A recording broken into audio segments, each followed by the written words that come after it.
evening, wherever you might be on the planet. Welcome to the free astrotheology course. I am Dr. Yasaka. Our course textbook is The Astrology of the Old Testament, or The Lost Word Regained. The lost word is astrology. Why is it lost, and how is it being regained? It's lost because it's been intentionally hidden from you.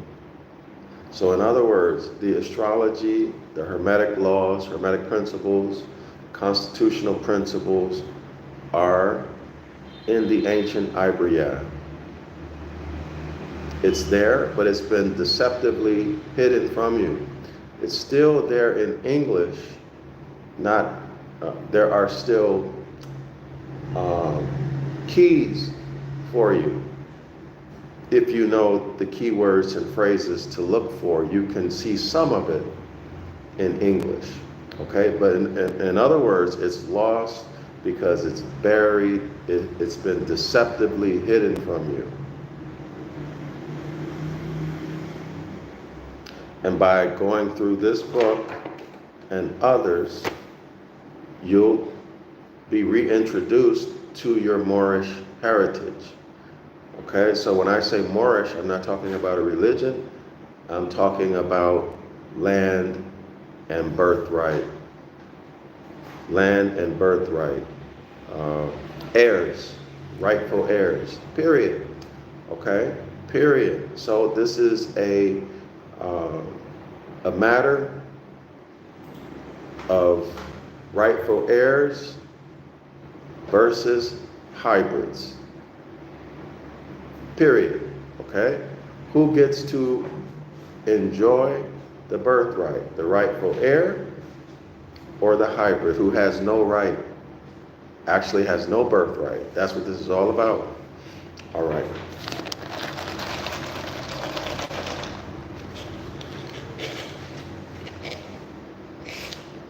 And by the way, this is why you hear so much about trust law in the broader community.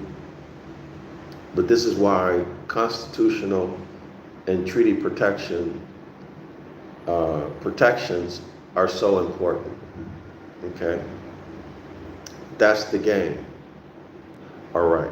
So we left off on page 70 in our last class. Okay?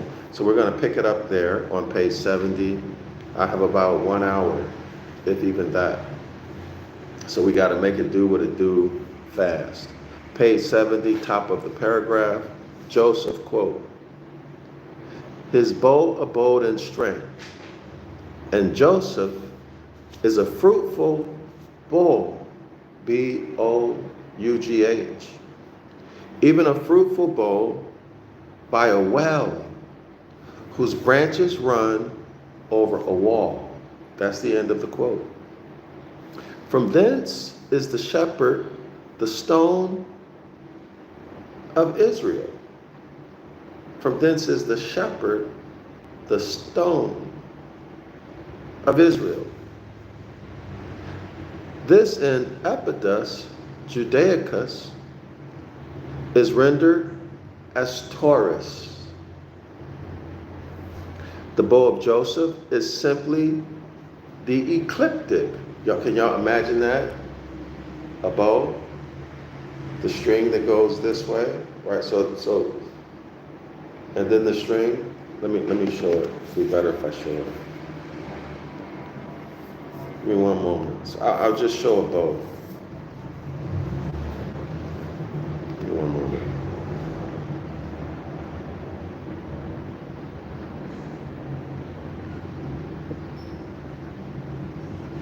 So, scholars, remember that the Bible is natural phenomena remixed. Okay? Natural phenomena remixed. So here's the bow. And that bow is the ecliptic. Okay? The ecliptic is the apparent path of the sun if you're standing on Earth, all right?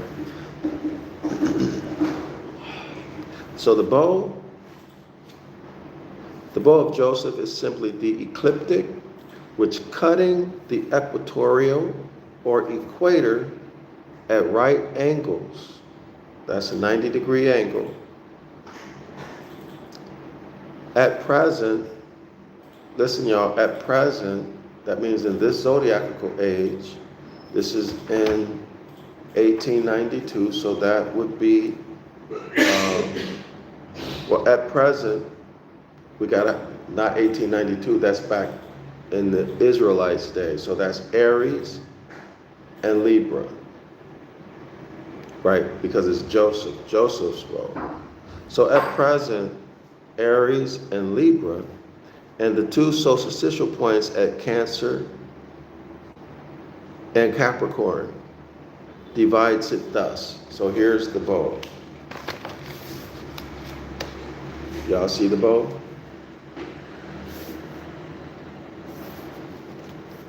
Okay, so Aries, Libra, Aries, Cancer, Capricorn. Okay, so in other words, it's a circle cut in half and then turned.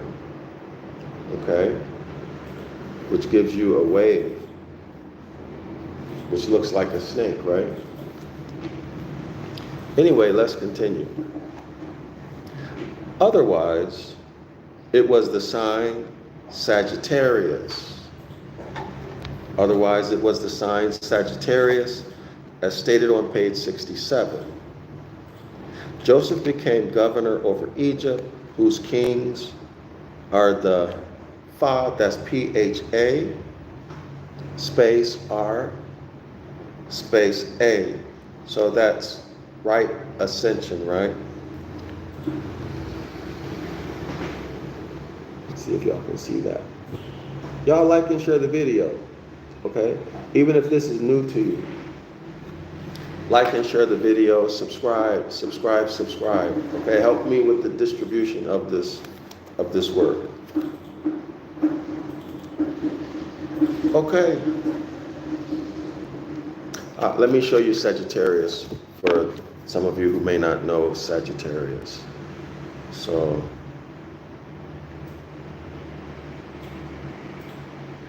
you can see the relationship.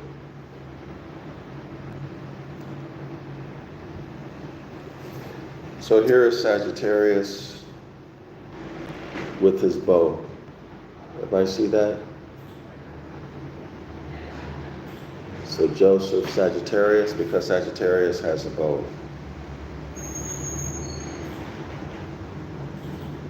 Okay? All right. So let's continue. So it continues. Joseph became governor over Egypt, whose kings are space A, whose kings are the S-U-N, sun, and became the king's path. Of course, y'all, that's the ecliptic or the ecliptic. Okay? So the king would be the S-U-N sun on the ecliptic. All right? Now let's continue. Aries is the shepherd or lamb sign. From Cancer, the midsummer, quote unquote, the archers, these would be the rays of the sun, have sorely vexed him and shot at him and hated him. Y'all see that? Okay. Talking about Joseph. Now let's continue.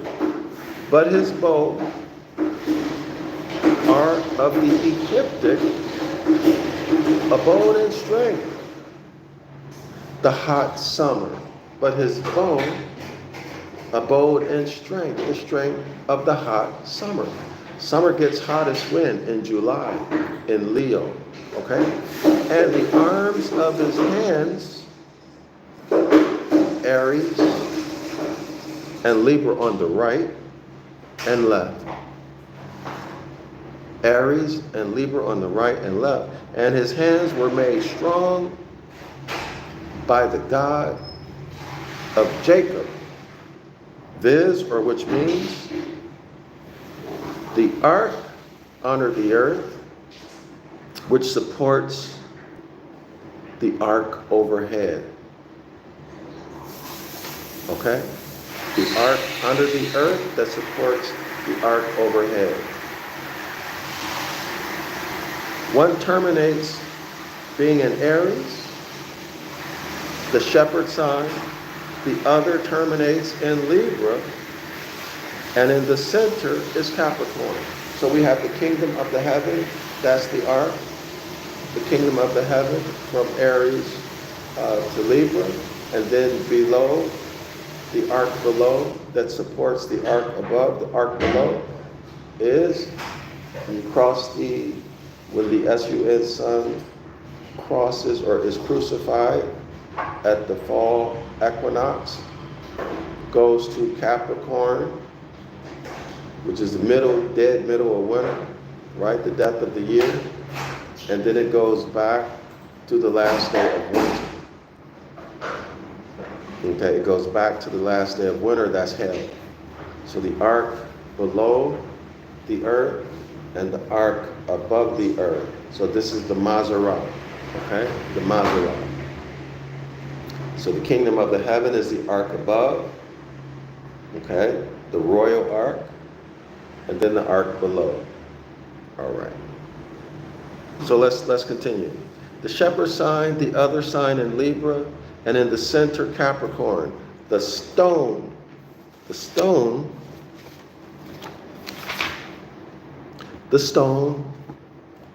or Israel, the stone, or Isis, Ra and El. Again, everyone, Isis,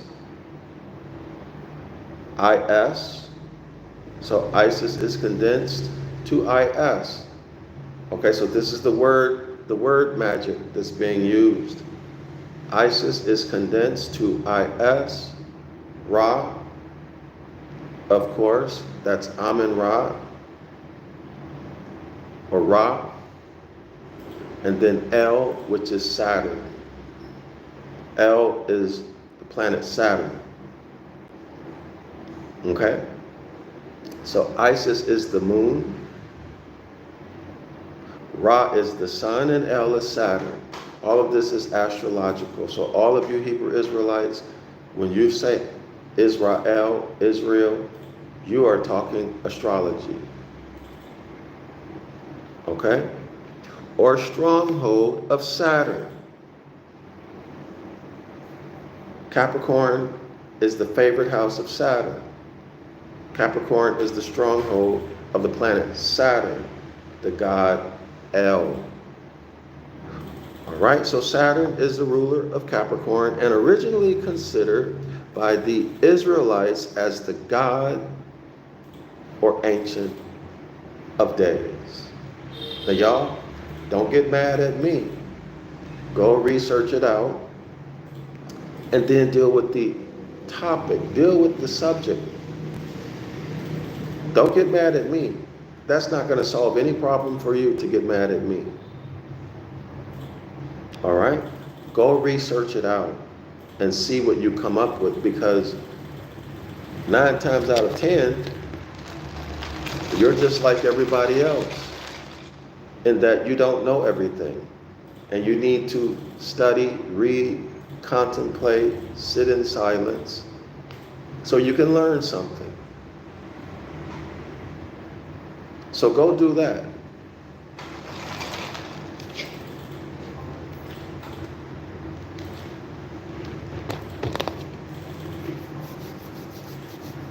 Go down and sit and study. And get control over yourself. There's no need to get angry. Of course, unless you're angry because this information is disrupting what you're doing. And that becomes a matter of you not being sincere. In other words, you're hustling the people you are leading. Okay? So deal with that. Anyway, let's keep going. This is not worth talking about more. Or again, it holds up the earth, Capricorn, the Ancient of Days, El, the planet Saturn, who rules Capricorn, okay, holds up the earth. In Epidus, Judaicus, says Sir W. Drummond, quote unquote, I differ from Kircher and Dupuis concerning the ensign of Benjamin, which I suppose to have been the twins, that's a Gemini. Herein I differ from all three. The description in Genesis XL, IX, verse 27, so that would be 60, why does he have the 69? Quote unquote, Benjamin shall raven as a wolf. In the morning, so morning, that would be east, right? Sunrise. He shall devour the prey, and at night he shall divide the spoil, end quote. Is no other than the sign Aries. Well, Aries is due east. Okay, morning. The first point of right ascension. The youngest son of Benjamin, equivalent to the last sign into which the first point of right ascension of the Escheat son had arrived, who was the youngest son of Rachel, and Rachel is Hebrew for sheep. I hope y'all follow his reasoning. Okay? Ephraim and Manasseh are only left, and a portion shall be divided between them, viz., Cancer nursed by the others or fed by them with the portion. And Cancer is the sign of the breast, nursing, and milk sign. Herein, to show the antiquity of petroleum and knowledge of the ancients and rediscoveries of lost matters. I will quote from 2 Maccabees I, verse 19 through 22, 31, 32, and 36. So our ancient ancestors, this author is saying, had a knowledge of petroleum. Petroleum is used to make fuel, plastics, etc., etc., etc. Who knows what our ancestors also used it for, right?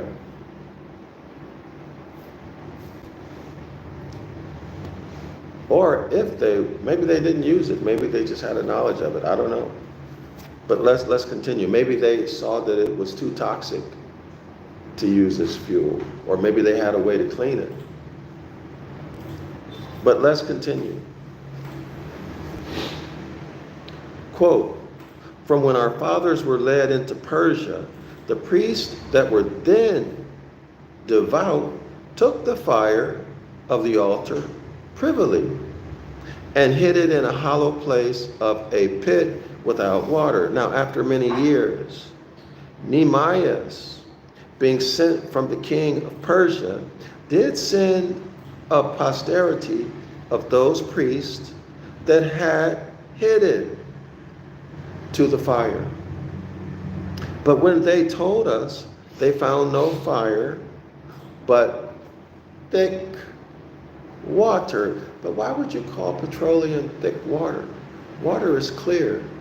Water doesn't have a bad smell. But anyway, let's continue. Then commanded he them to draw it up and to bring it. And when the sacrifices were laid on, Nehemiah commanded to the priests to sprinkle the wool and the things laid thereupon with the water. Okay, with the thick water, with the petroleum. Now, I haven't looked at the at the ancient Ibaryath word. I don't know the etymology of it, but so we'll just roll with what he has. And this is a limitation of this book. He doesn't give etymology where he should give etymology. But maybe he didn't know. Or maybe it wasn't available. I have no idea. But he would make a much better case if he gave the etymology. But it's not like we can't easily go check it. So maybe he's banking on that, right? I can understand that. If you want to know, go look it up. Go buy the books, the reference manuals, and look up the etymology. Look up the words. I understand that.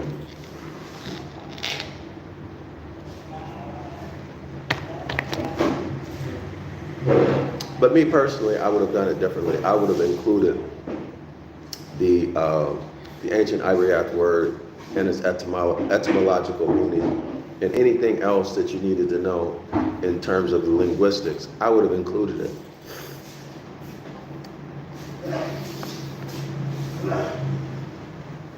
All right? And the verse continues. When this was done, and the time came that the Eschuan sun shone, which afore was in the cloud, there was a great fire kindled, so that every man marveled. Now, when the sacrifice was consumed, so I understand now. So they put the petroleum on the animal to be sacrificed and lit it. Of course, water doesn't burn. Okay, so that every man marveled. Now, when the sacrifice was consumed, Nehemiah commanded the water that was left to be poured on the great stones. Okay, all right. When this was done, there was kindled a flame, so it could not have been water, but it was consumed by the light that shone from the altar. And Nehemiah called this thing Naphtali, which is as much as to say a cleansing by fire, right? But men called it Nephi, Nephi. So that's the end of the verse. So let's go back to the text. Observe this beautiful description of natural gas and petroleum, the spontaneous combustion, and the flame of gas ignited by the fire, and the fire actually consumed by the gas. Also the ancient name and the use of the article, even as today in 1892 for cleaning. Okay? Let no one again tell of miracles of calling down fire from heaven, but rather of intense heat focused by the Eschuan sun's rays shining on stones. Okay? So in other words, the story that we heard, he called down fire from heaven, was actually petroleum and fumes, natural gas, poured on rocks, and then being ignited by the heat of the sun. That makes perfect sense. Okay? So the author is saying, get rid of this thing we've been told about fire coming down from heaven. Such a miracle. It was just something natural that will happen anytime, any place. Okay?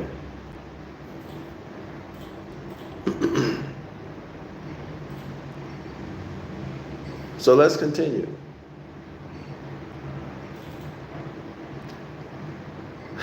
Let me read that again for y'all religious people. Let no one again tell of miracles of calling down fire from heaven, but rather of intense heat focused by the S-U-N sun's rays shining on stones. How easy it is to frighten and awe the ignorant. Superstition is a weapon of immense strength and the terrible dragon of the priestcraft.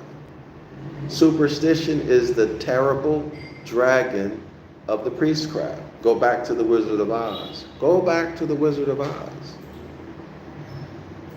All of the illusions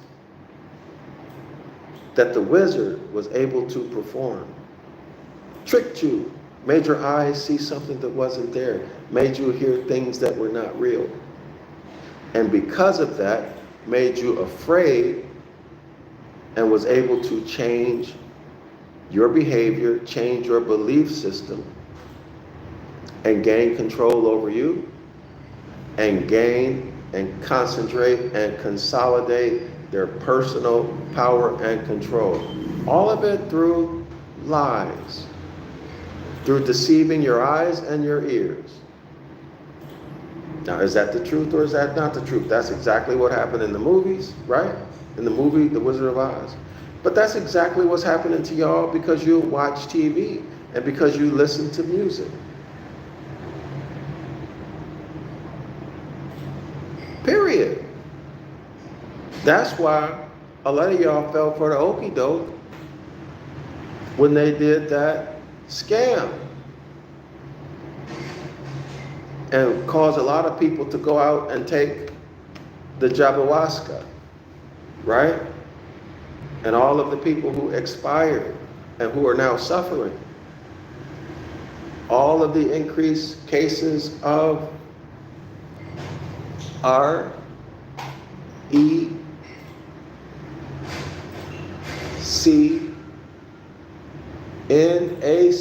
backward. I'm not saying it because YouTube will flag me. I don't want them to take the channel down. Okay, but y'all spell that backwards.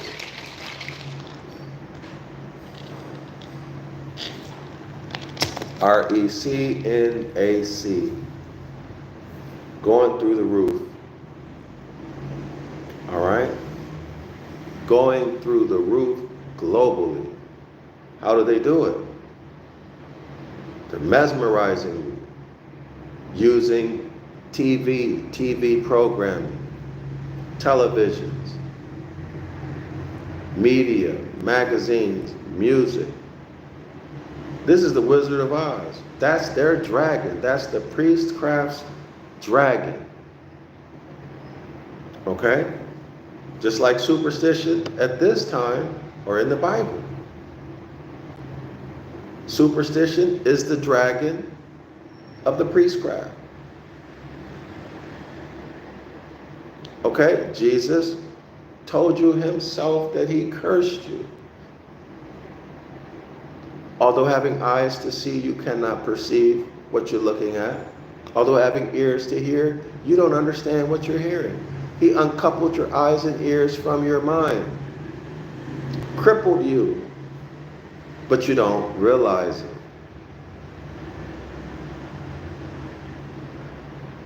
And then you undergo cognitive dissonance, which is normal.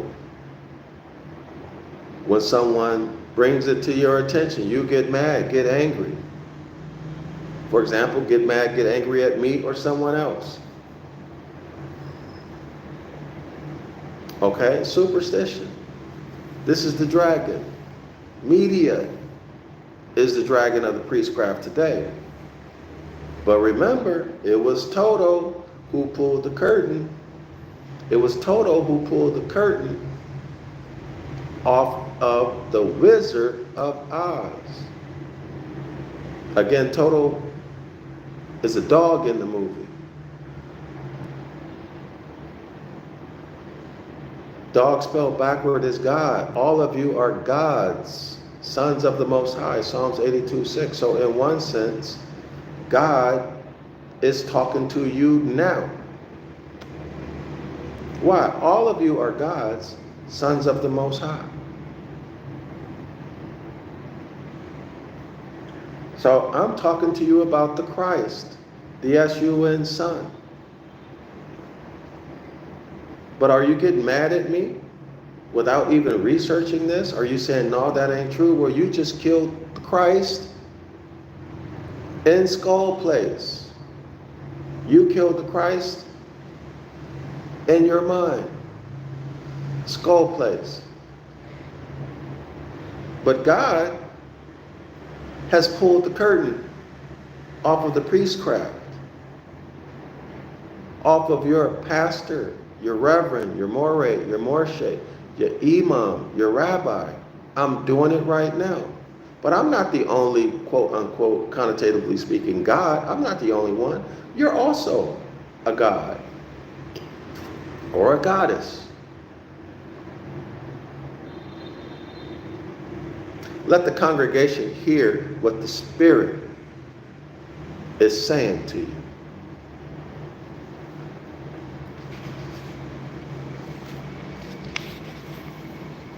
Turning to page 63, you will find a planisphere or square figure, often used by astrologers to calculate, quote unquote, the scheme of heaven. This is the Horus-cope or horoscope. So let's take a look at that on page 63.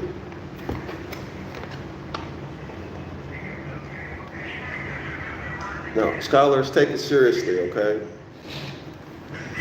Don't say I'm tripping, I'm saying I'm God, because that's not the story. Psalms 82:6, JC quoted it. Okay, so here is the illustration he's talking about. So this is the planisphere, this is the horoscope. It's at page 63. All right, so y'all go back and watch the last class that I did before this class. You can get the information on this. Okay. All right, let's continue.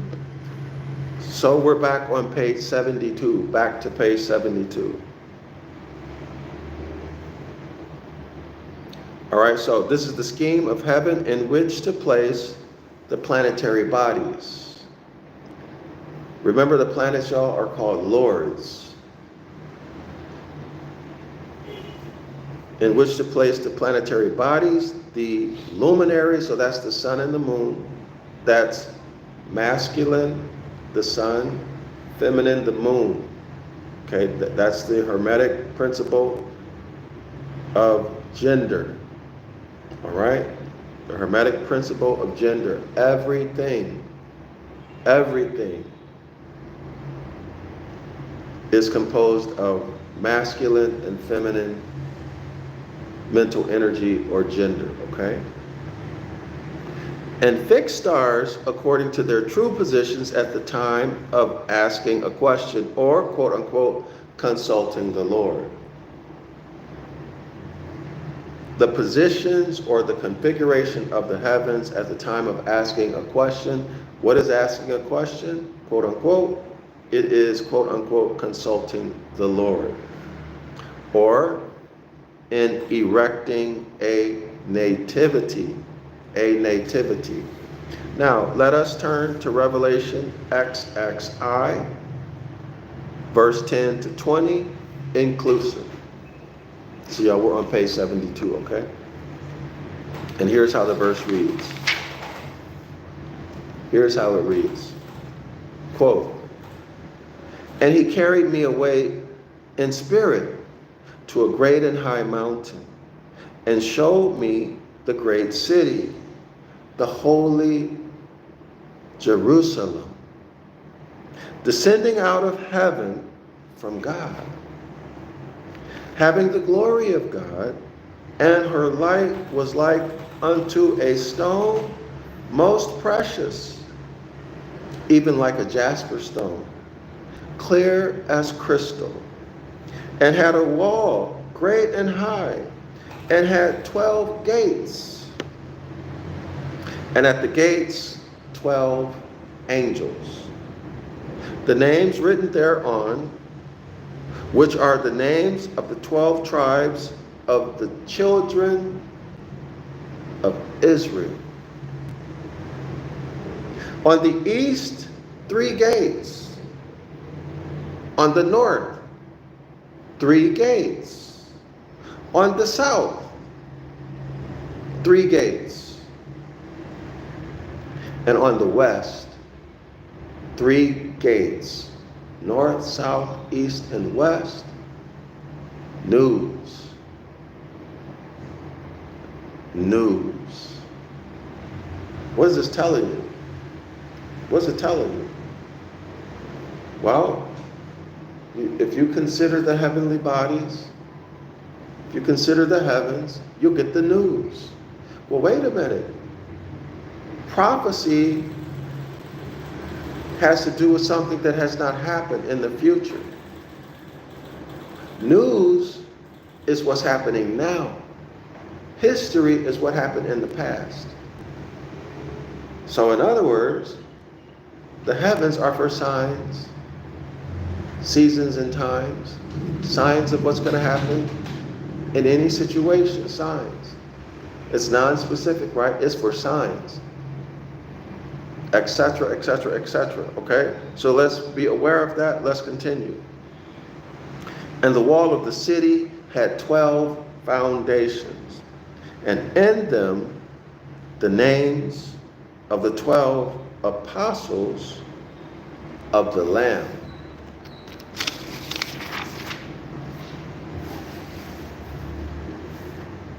And he that talked with me had a golden reed to measure the city, and the gates thereof, and the wall thereof. And the city lieth foursquare, and the light is as large as the breadth, and the length rather is as large as the breadth, so the length and the breadth are equal. And he measured the city with the reed, 12,000 furlongs. The length and the breadth and the height of it are equal. And he measured the wall thereof in 144 cubits, according to the measure of a man, that is, of an angel. Ang-el. And the building of the wall of it was as jasper,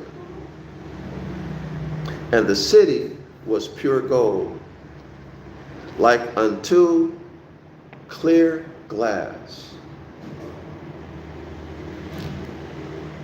And the foundations of the wall of the city were garnished with all manner of precious stones. The first foundation was jasper, the second sapphire, the third chalcedony, the fourth emerald, the fifth sardonyx, the sixth sardius, the seventh chrysolite, the eighth beryl, the ninth a topaz, the 10th chrysoprasus, the 11th a jacinth, the 12th and ameths. I don't know how to pronounce it. Amethsite. Let me spell it. M-E-T-H. So that's ameth. I-S-T. I'm sorry, Y-S-T. A-M-E-T-H-Y-S-T. Now, if the reader will turn to the Old Testament, Exodus, XX, V, I. So that's 38. Let me show it on the camera because it's very smudgy. Hopefully y'all can see that. So I put the link to this free PDF for this book in the community post already. So this is page 73. All right, so let's continue.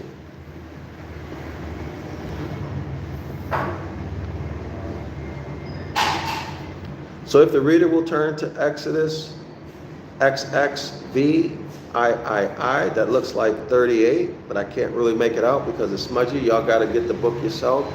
Get the link, page 73, and read from the 15th verse to the 21st inclusive. He will find these things written for the instruction of Moses. And here's the quote. Quote, "And thou shalt make the breastplate of judgment with cunning work, after the work of the ephod," i.e. the apron. "Thou shalt make it of gold, of blue, and of purple, and of scarlet, and of fine twined linen shalt thou make it. Foursquare it shall be, being doubled. Foursquare it shall be, being doubled. A span shall be the length thereof, and a span shall be the breadth thereof. And thou shalt set it in settings of stones. The first row shall be a sardius, a topaz, and a carbuncle. This shall be the first row. And the second row shall be an emerald, a sapphire, and a diamond. And the third row, a liguar, an agate, and an amethyst, A-M-T-H-Y-S-T. And the fourth row, a beryl, and an onyx, and a jasper. They shall be set in gold in their enclosings. And the stones shall be with the names of the children of Israel, 12 according to their names, like the engravings of a signet, everyone with his name, shall they be according to the 12 tribes. End quote. Now, Exodus XXV, III, 29 and 30. This is how it reads. "And Aaron shall bear the names of the children of Israel in the breastplate of judgment upon his heart, when he goeth in unto the holy place for a memorial before the Lord continually." Let me go back, y'all. I want to check to make sure I gave y'all the right verse. Hold on. Yes. So that first, on page 73, that verse is Exodus XXV, III, 15 through 21, and then the same chapter, verse 29 through 30. Let's go to page 74. "And thou shalt put in the breastplate of judgment the Urim and the Thummim, and they shall be upon Aaron's heart when he goeth in before the Lord." In the New Testament, Revelation IV, Revelation 4, verse 2 through 7. Here's how it reads, quote, "And immediately I was in the Spirit, and behold, a throne was set in heaven, and one sat on the throne. And he that sat was to look upon like a jasper and a sardine stone. And around about the throne were 24 seats." That's 24. "And upon the seats I saw 24 elders, elders, sitting clothed in white garments. Sitting clothed in white raiment. And out of the throne projected lightnings.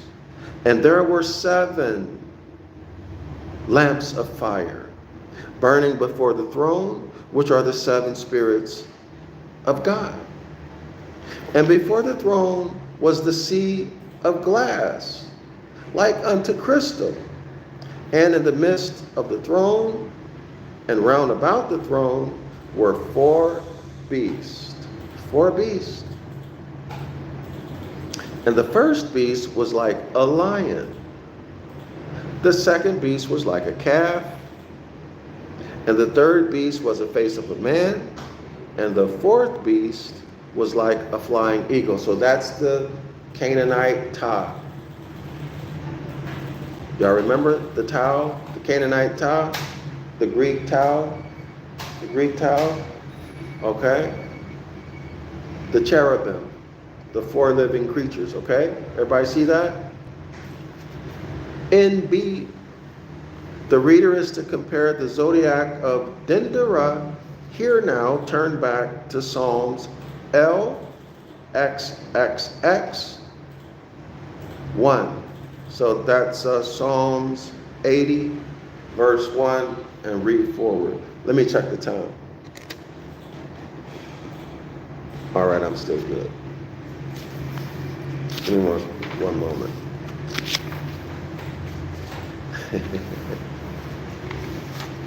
It is what it is, y'all. It is what it is. Oh, hold on. I think I'm gonna. Hold on. I bought some Milo for my students, but I'm not gonna have a chance to give it to them, so I may as well drink it myself. One moment.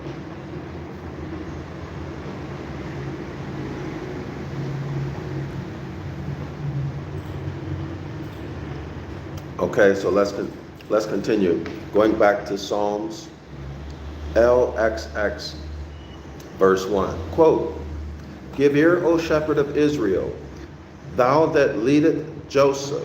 Now remember, Joseph is Aries, the shepherd, the beginning of the ecliptic, the first point of which leads all the rest. So Aries is the first zodiac, okay, and then the second, third, fourth, fifth, all the way down to 12, and then we go back to the first, which is the acceptable year of the Lord, and we do it all one more again.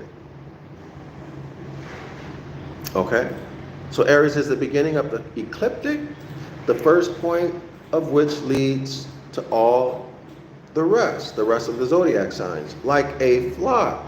Because remember, the zodiac sign, these are zodiac, zoo, animals, flock, okay? Like a flock. Thou that dwelleth between the cherubim, shine forth. Thou that dwelleth between the cherubim, shine forth.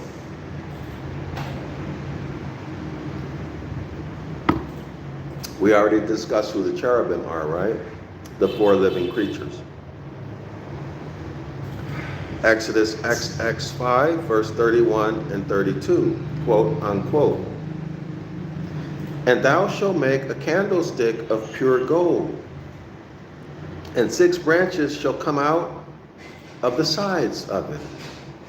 3 branches of the candlestick out of the one side, and 3 branches of the candlestick out of the other side." Exodus XX V 37, Exodus 25:37, quote, "And thou shalt make the 7 lamps thereof, and they shall light the lamps thereof, that they may give light over against it," end quote. Let's go to the explanation. Last paragraph, page 74. Here's the explanation. "The New Jerusalem, or abode of the S-U-N Son, or sons, S-U-N-S, the Lord God of hosts," hosts are all of the celestial bodies, represented as a square, the square on page 63, right? The horoscope, in which is the throne or mercy seat between the cherubims. Remember the Ta, the Phoenician Ta? Right where my arms intersect, that's where the Son is. The S-U-N Son is forever there, crucified on the cross. Okay, so God dwelleth between the cherubim. Viz, or meaning, or more specifically the signs Taurus, Leo, Scorpio, Aries. Or fixed signs of the All-Tao, the Almighty Ta, the Almighty Ta. All right? Or the altar. All-Ta, altar in the center. The 12 gates. Here are the 12 gates. Beginning with the first gate, which is due east. Aries, Taurus, Gemini, Cancer, Leo, Virgo, Libra, Scorpio, Sagittarius, Capricorn, Aquarius, Pisces. All right, those are the 12 gates. Whose names are the 12 tribes. All right, so the 12 gates are the 12 tribes of Israel, are the 12 zodiac signs. Okay, so these have already been explained, says the author. We're on page 75 now. But the New Testament claims the new version to be the foundation, and that the gates of the 12 tribes were builded on them. Y'all see that?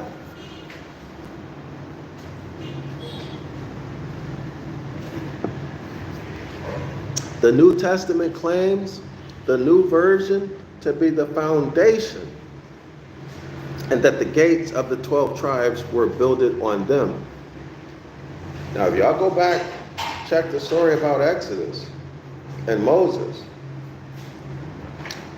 So says the story that the Most High spoke with Moses, brought all the people to the mountain so that they could see everything and hear everything that the Most High was saying to Moses, giving Moses the instructions. And the purpose for that was so that there would be witnesses. So that if there were ever a question about who to believe, the people were to always put their trust in Moses.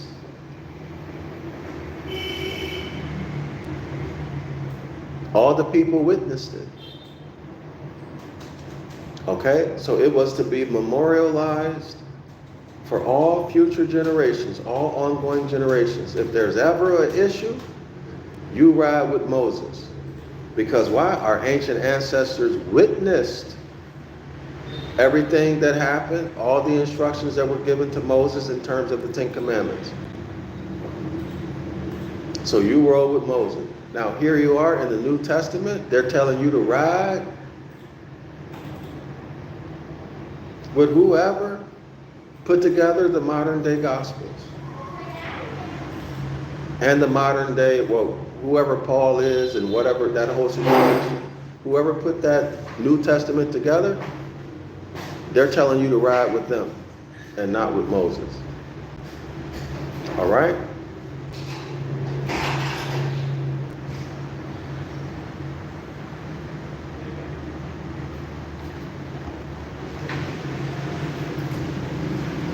So, you do with it what you want to do with it. I brought it to your attention, okay? I brought it to your attention.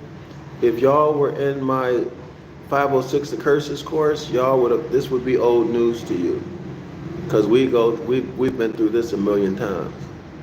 It's old news. So Wolf Chief writes, what book are you reading? The Astrology, here it is, Wolf Chief. The Astrology of the Old Testament or the Lost Word Regained. I put the links to this class. We have 3 books.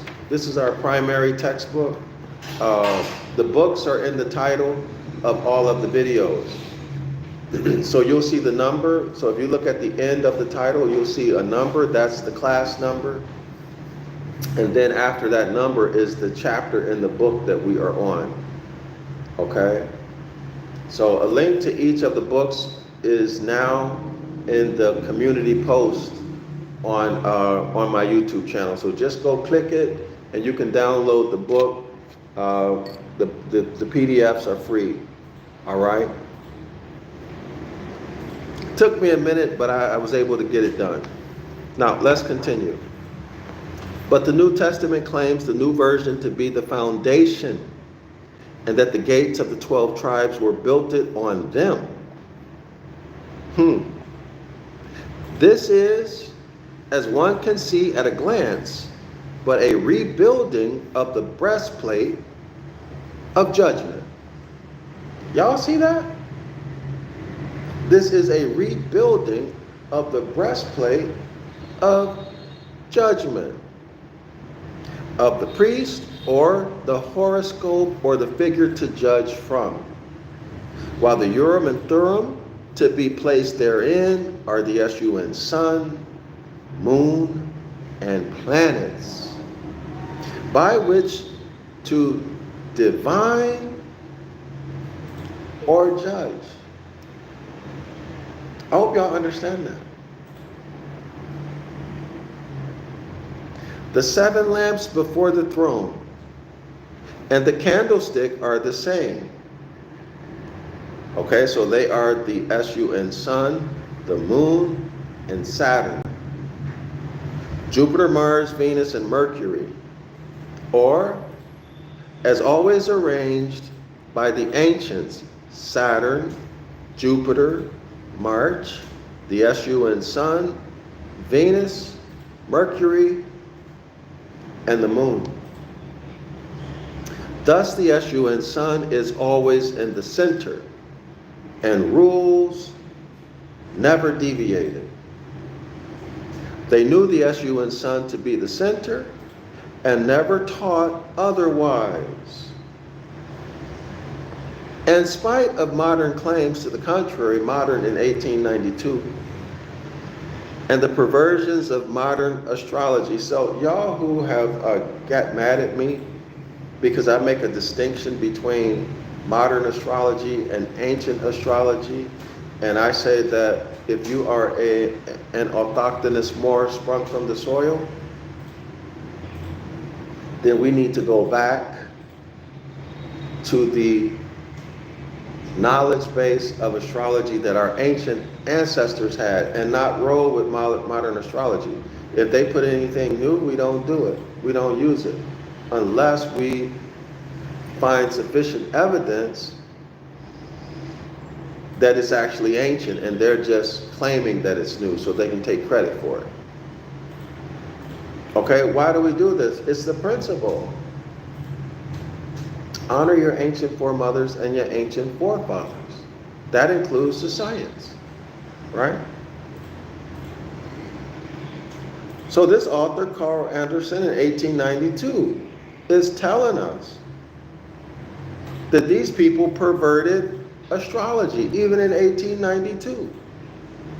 Every teaching of the ancients proves the contrary, from their tables of planetary hours to their tables of ills, occupations, and localities, which cannot be calculated except by this unalterable and perfect law of the Lord. Y'all see? Let me do that again for emphasis.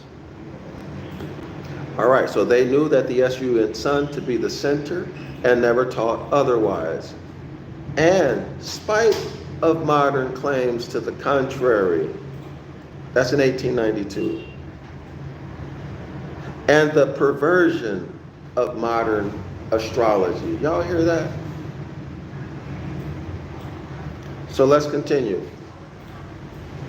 The 24 elders are the 24 hours of a day. The 4 beasts are the 4 seasons, also drawn. Also dawn, noon, sunset, midnight. Also birth, manhood, middle age, and death or old age. That's the natural life cycle, right, that we talked about. The ongoing next generation, maturation, old age, decline, death. The decomposers break down the vegetation or the flesh. It goes into the soil and provides nutrients during springtime for the ongoing or the next generation, all right, to grow. And then that process repeats itself. Okay, that's a never-ending process. Okay, that's the life cycle. So let's keep it moving. The colors of the stone represent the break of day and rising of the sun coloring the sky, the brilliancy of the noon, the heat of the afternoon, and the gathering of twilight and the gloom of midnight. Also, that many colors comprise the inhabitants of our earth, and yet the four principal ones are specified. It is the coat of many colors of Joseph, and again represents the seamless garment or robe of the sun, capital S-O-N, in parentheses, lowercase s-u-n. So sun, sun, they are the same. S-O-N, S-U-N, they are the same. And is the secret book of knowledge or wisdom of Isis, or the word made manifest. Did y'all hear that? Did y'all hear that? Okay, it is a secret book of knowledge or wisdom of Isis, or the word made manifest, the S-O-N sun, the S-U-N sun.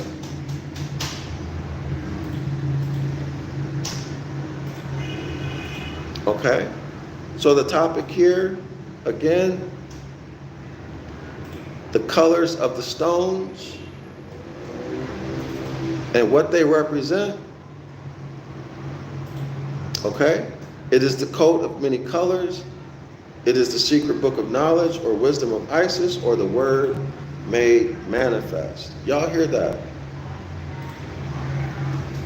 The square is the base of the pyramid.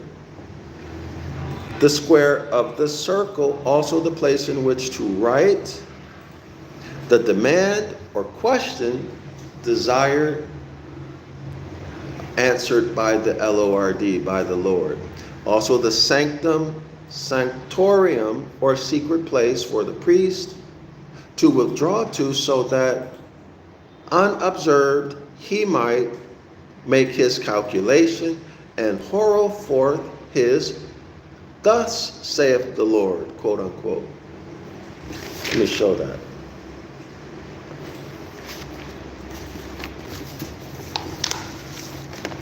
So here's the sanctum sanctorius right here. Okay? That's what he's talking about. That's page 63. Let me check the time. Okay. It is the place of the mercy seat, the altar, or the altar, the altar, the center altar, right? The Phoenician top. Thus saith the Lord, it is the place of the mercy seat, the altar, between the cherubs, or great center, from which the Lord of hosts of heaven continually viewed all that he had created and made. It is the soul, S-O-U-L, of the universe.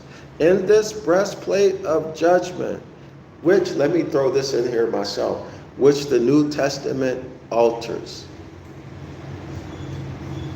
In this breastplate of judgment, with its 12 mansions, or houses of the sun, houses of the, which is the Zodiac, houses of the Escheat sun.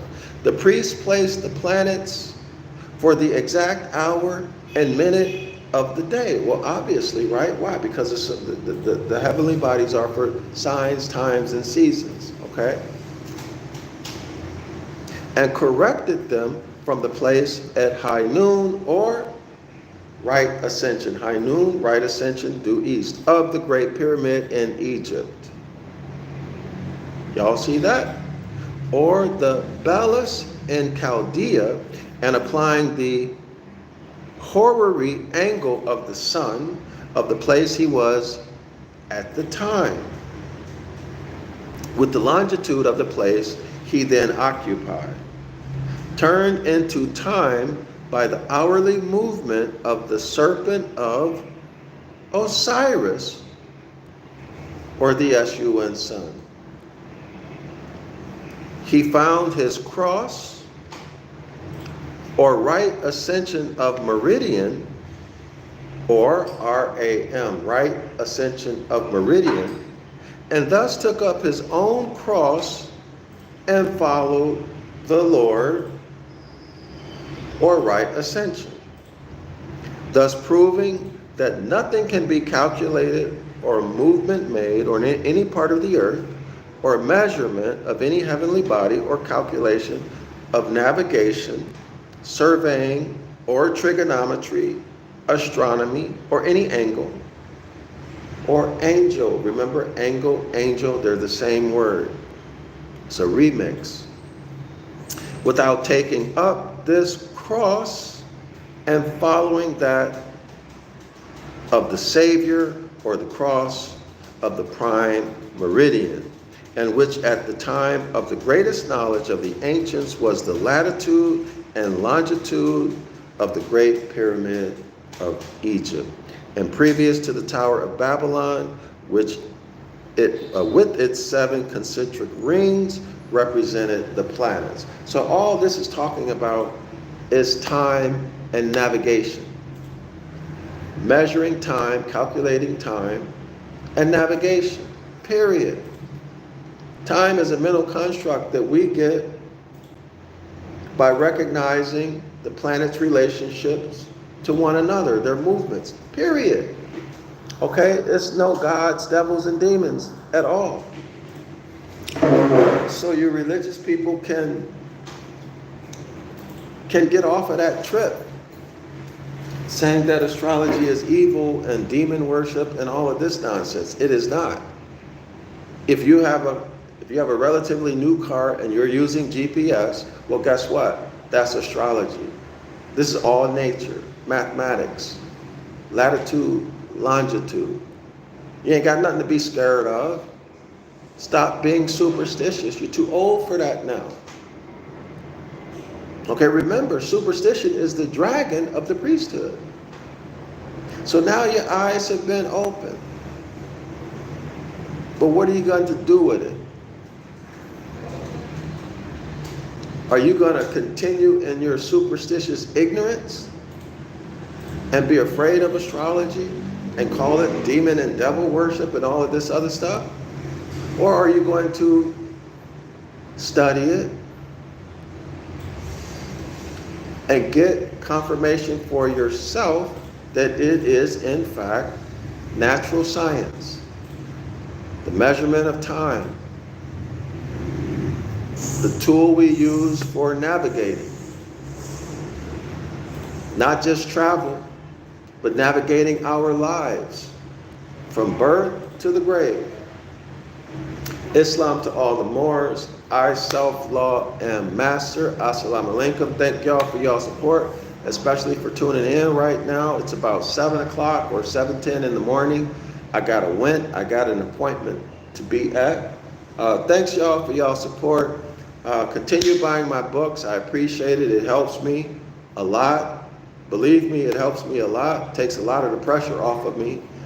Thanks everyone for subscribing to 101 Ancient Ibaryath course. And if you haven't subscribed, go ahead and subscribe. Y'all also subscribe to this YouTube channel. Okay, if you're learning, you like my work, or you've been here more than once, go ahead and subscribe, like the video and subscribe. Come to my Saturday class, okay y'all, every Saturday, 10 a.m. Eastern Standard Time. Okay, these are things that I need from y'all. I need your support. Subscribe to the channel, okay? I've been doing this for years, so I ain't going nowhere, all right? And I deserve it, but the people also deserve to have a chance to get this message. So if y'all want to do something, you can do that, and it doesn't cost you any finance at all. Islam to all the Moors. When I say Moors, of course, I'm talking about all of the autochthonous people who are sprung from the soil, the non-hybrids, okay? Not talking about a religion, all right? Islam to all the Moors, Shalom.